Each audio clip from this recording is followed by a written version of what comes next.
বন্ধুরা, তোমার সবাই কেমন আছো? আশা করি ভালো আছো। আমিও খুব ভালো আছি। তো কালকে হচ্ছে পৌষ সংক্রান্তি, পিঠে খাওয়ার দিন। তো তাহলে সেটা হচ্ছে আজকে বানানোর দিন। তো যাই হোক, আজকে পিঠে বানাচ্ছি। তো কী কী ধরনের পিঠে বানাচ্ছি, মানে কী কী পুর বানিয়েছি, তো সেগুলো অবশ্যই তোমাদেরকে দেখাবো, তোমাদের সঙ্গে অবশ্যই শেয়ার করব।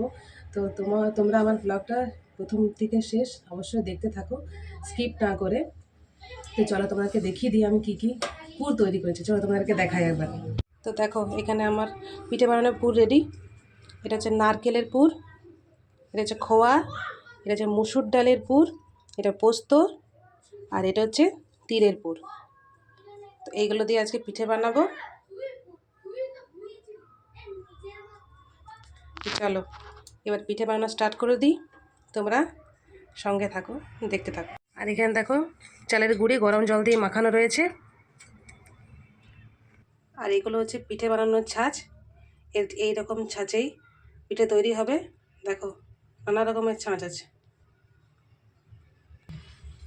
এক একটা পিঠে এক এক রকম ছাঁচে হবে।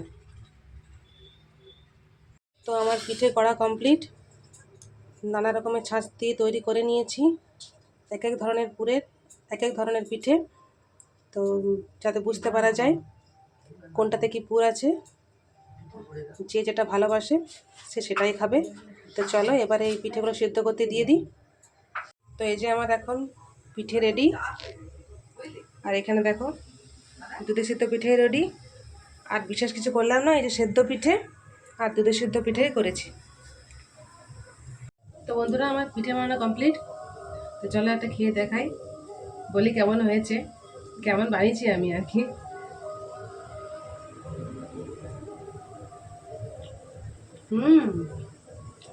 বেশ ভালো হয়েছে বন্ধুরা।